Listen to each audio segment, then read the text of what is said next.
जय मसीह की। मैं परमेश्वर का धन्यवाद देता हूँ कि परमेश्वर ने मुझे इस काबिल समझा कि मैं एक बार फिर से आप लोगों को कुछ वचन से शेयर कर सकूं। और परमेश्वर का बहुत धन्यवाद है कि उसने अभी तक संभाल के रखा है, उसने इस बड़ी महामारी में भी हमें बचा के रखा है। ज्यादा समय नहीं लेंगे, आइए हम अपने वचन की तरफ चलेंगे। और आज एक छोटी सी बात आपको बताना मांगूंगा जिससे आपको आशीष मिलेगी। सबने परमेश्वर यीशु मसीह के पहले आश्चर्य कर्म के बारे में सुना। यूहन्ना उसकी दूसरे अध्याय की पहली वर्ष से लेके आपको मिल जाएगा। 1 से अगर आप 11 तक पढ़ देंगे तो यहाँ पे यीशु मसीह ने जो पहला आश्चर्य कर्म किया, जो पहला परमेश्वर ने काम किया, उसका वर्णन देखने को मिलता है। लेकिन मैं इस आश्चर्य कर्म के बारे में नहीं बताने वाला हूं। मैं आज एक छोटी सी बात की, कई बार हमारे जीवनों में हम सोचते हैं कि अब कुछ नहीं रह गया है, उस विवाह का विवरण सबको याद होगा, आइए एक बार पढ़ दें। और जब हमारे जीवनों में कुछ नहीं रह जाता, हम सोचते हैं कि अब सब कुछ बर्बाद हो चुका है, तो परमेश्वर अपना एक काम करता है। आज मैं इसी बारे में बताना मांगता हूं कि जब हम सोचते हैं कि हर तरफ निराशा है, जब हमें चारों तरफ केवल निराशा दिखती है, जब हमें दिखता है कि अब कोई भी काम नहीं रह गया, कोई भी रास्ता नहीं रह गया, तब लिखा हुआ है कि परमेश्वर जब सारा दरवाजा बंद हो जाता है तब परमेश्वर अपना दरवाजा खोलता है। आइए मेरे साथ निकाल के पढ़ेंगे यूहन्ना 2 और उसकी पहली आयत से। और यहाँ पे ऐसे लिखा हुआ है, फिर तीसरे दिन गलील के काना में किसी का विवाह था और यीशु की माता भी वहां थी।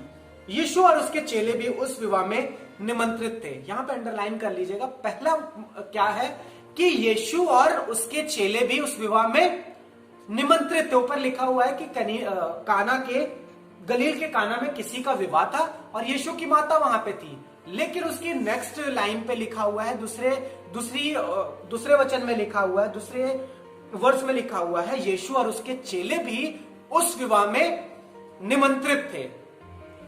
मैं आपको बताना मांगता हूं कि कई बार हम यीशु मसीह को अपनी चीजों में इनविटेशन नहीं देते। हमें सबसे पहला काम करना, अगर हम चाहते हैं कि हमारा जीवन सही हो, अगर हम चाहते हैं कि जब सारे रास्ते बंद हो जाए तब भी हमारे लिए कोई ना कोई रास्ता यीशु खोले, तो सबसे पहले हमें एक काम करना होगा।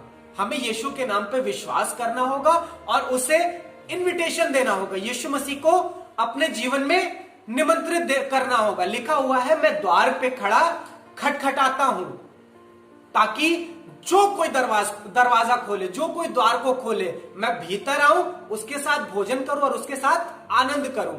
लिखा हुआ है, मैं उसके साथ भोजन करूं और वो मेरे साथ भोजन करे। आज भी जरूरत इस बात की, कई बार हम इस बात को नहीं समझ पाते हैं कि हमारे जीवनों में से परेशानियां क्यों नहीं जा रही है, क्योंकि हमने कई बार अपने जीवन में यीशु मसीह को निमंत्रित नहीं किया। यहाँ पे लिखा हुआ है, यीशु और उसके चेले भी उस विवाह में निमंत्रित थे। इनविटेशन हमको बकायदा कार्ड दिया गया था कि हाँ, आपको हमारे विवाह में, हमारे घर में एक शादी है, उसमें आपको आना जरूर है। ठीक इसी तरीके से हमें भी पहला काम करना है। अगर आप चाहते हैं कि आपके जीवन में बहुत अच्छी अच्छी चीजें, अगर आप चाहते हैं कि आपके जीवन में आशीष हो, तो सबसे पहला आपको काम करना पड़ेगा, यीशु मसीह को निमंत्रित करना होगा। जी आगे पढ़ देंगे। लिखा हुआ है, तब जब दाखरस घट गया तो यीशु की माता ने उससे कहा, उनके पास दाखरस नहीं रहा। यीशु ने उससे कहा, हे महिला, मुझे तुझसे क्या काम, अभी मेरा समय नहीं आया। उसकी माता ने उस सेवकों से कहा, जो कुछ वह तुमसे कहे वही करना। हालेलुया। दूसरी बात यह है कि हमने यीशु मसीह को इनवाइट तो कर लिया है, हमने उसे निमंत्रण तो दे दिया है, लेकिन हमें एक काम करने की जरूरत है। यहां पे लिखा हुआ, यीशु की माता ने सेवकों से कहा, जो कुछ वो तुमसे कहे वही करना। हालेलुया।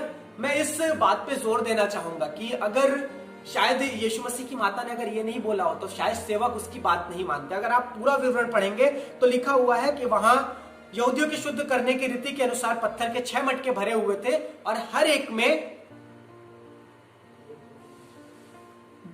जिनमें 2-2, 3-3 मन समाता था। यीशु ने उससे कहा, मटकों को पानी से भर दो। उन्होंने उन्हें मुहामुंह भर दिया। तब उसने कहा, निकालकर भोज के प्रधान के पास ले जाओ। और वे ले गए। और लिखा हुआ है, जब भोज के प्रधान ने वो पानी चखा तो उसे लगा कि ये दाखरस, और उसने कहा कि पहले सब मध्यम देते हैं और जब पी के छक जाते हैं, पहले सब अच्छा वाला दाखरस देते हैं और जब पी के छक जाते हैं तो मध्यम वाला देते हैं। ये अच्छा वाला दाखरस कहां छुपा रखा था। लेकिन आपको एक बात बताना मांगता हूं, ये काम, ये इतना बड़ा आश्चर्य कर्म तब हुआ जब उन सेवकों ने वैसा किया जैसा यीशु मसीह ने कहा। बहुत जरूरी बात है कि जैसा वो तुमसे कहे वैसा ही करना। कई बार हम इस बाइबल की बातों पे विश्वास नहीं कर पाते हैं। कई बार हमें बाइबल की बातें अजीब लगती हैं कि नहीं नहीं, इसमें तो लिखा हुआ है कि अपने पड़ोसी से अपने समान प्रेम न करो, हम कैसे कर ले, उसने तो हमारे साथ बहुत बुरा किया है। लिखा हुआ है कि तुम्हारे पास अगर 2 कुर्ता है तो एक दूसरे को दे दो, हम कैसे दे दे, हमारे पास 2 ही है, आज अगर एक पहन लेंगे तो दूसरे दिन क्या पहनेंगे। लिखा हुआ है कि अपनी रोटी कंगालों में बांट दो, हम कैसे बांटते, हम तो भूखे रह जाएंगे। लिखा हुआ है कि जैसे परमेश्वर चिड़ियों को खिलाता है जो ना बोते हैं ना काटते हैं, परंतु परमेश्वर उन्हें खिलाता है, तुम्हारा परमेश्वर भी तुम्हें खिलाएगा। लेकिन हम कहते हैं नहीं, परमेश्वर कैसे खिला लेगा, हमें तो अपने जीवन की खुद करना है। लिखा हुआ है पहले उसके राज्य और धर्म की खोज करो, फिर सारी चीजें तुम्हें मिल जाएंगी। लेकिन नहीं, हम पहले सारी चीजों की खोज करते हैं, फिर हम पहले परमेश्वर के राज्य और धर्म की खोज करते हैं। कई बार हम इस वचन की बात पे विश्वास कर ही नहीं पा रहे हैं। लिखा हुआ है जैसा वो तुमसे कहे वैसा ही करना, जो कुछ वो तुमसे कहे वैसा ही करना। लेकिन हम कई बार इस वचन की बातों को नहीं मान पा रहे हैं, हम वो कर ही नहीं पा रहे हैं जैसा यीशु मसीह कह रहा है। लेकिन प्रियो, आज बताना मांगता हूं कि जब हम पहला काम करेंगे, परमेश्वर यीशु मसीह को अपने जीवन में निमंत्रित करेंगे, उसे आमंत्रण देंगे। वो तो द्वार पे खड़ा खटखटा रहा है, वो तो कई दिनों से द्वार पे खड़ा हुआ है कि हाँ मेरे बेटे, हाँ मेरी बेटी, मैं द्वार पे खड़ा खटखटा रहा हूं, तुम द्वार को खोलोगे, मैं भीतर आना चाहता हूं। हम एक बहुत पुराना गाना भी गाते हैं, तेरे दिल के द्वार पर यीशु खटखटाता, खोलो तुम दरवाजा, वो है आना चाहता। आज जरूरत इस बात की है कि हमें सबसे पहले यीशु मसीह को निमंत्रण देना है कि यीशु मसीह आप हमारे जीवन में आ जाइए। यीशु मसीह इस जीवन की गाड़ी का ड्राइवर मैं ना हूं, परंतु आप मेरी जीवन की गाड़ी को चलाइए। और दूसरा काम करना है, जब वो आ जाएगा तो आपको बताना स्टार्ट करेगा कि बेटा ये वाली चीज खराब है, ये वाली चीज खराब है, इसको निकाल के दे दो, ये वाला पुर्जा खराब है, ये जो तुम सोचते हो ना, तुम्हारी सोच में थोड़ा सा दिक्कत है, इस सोच को तुम बदलो। जो तुम गलत सोचते हो ना, हर इंसान गलत नहीं होता है। यीशु मसीह जब बताना स्टार्ट करेगा, कहेगा कि बेटा जो चोरी करते हो ना, जो छुपा छुपा के पैसे रखते हो ना, वो मत रखो, वो खराब है। यीशु मसीह कहेगा जो झूठ बोलते हो ना, झूठ मत बोलो, वो खराब है। और जब हम ये काम करना स्टार्ट कर देंगे, जो कुछ वो तुमसे कहे वैसा ही करना, और जब हम उसके हिसाब से करना स्टार्ट कर देंगे, तो लिखा हुआ है कि उन मटकों में जिनमें 2-2, 3-3 मन समाता था, वो मटकों का शायद कोई काम नहीं था, वो केवल यहूदियों की शुद्ध करने की रीति के अनुसार मटके रखे हुए थे। यहूदी जब बाहर से आते थे तो अपने पैर उन मटकों में डालते थे।